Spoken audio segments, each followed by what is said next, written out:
Kelompok perlawanan Palestina terus menargetkan Israel dalam perang di jalur Gaza. Mereka berhasil membuat kemajuan dengan menghancurkan markas militer, tank hingga sekumpulan tentara. Dilansir dari Al-Mayadin pada Selasa 9 April 2024, sel militer Hamas Brigade Al-Qassam menyerang markas Brigade Nahal Israel yang beroperasi di Netzarim. Serangan itu dilakukan menggunakan mortir kaliber berat. Selain itu, Al-Qassam juga menerbitkan video yang menampilkan penghancuran tank Merkava 4 Israel.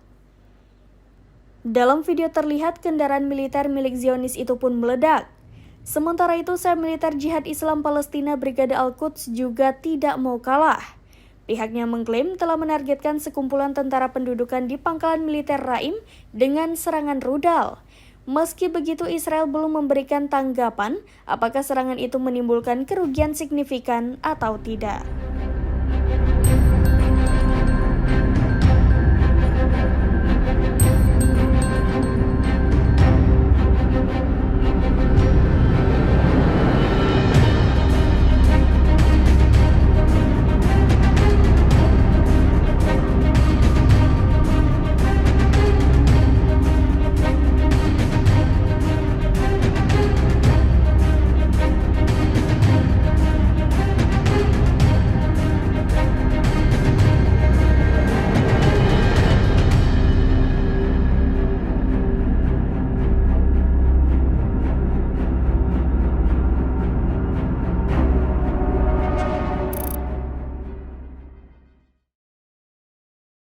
Download Tribun X sekarang, menghadirkan lokal menjadi Indonesia.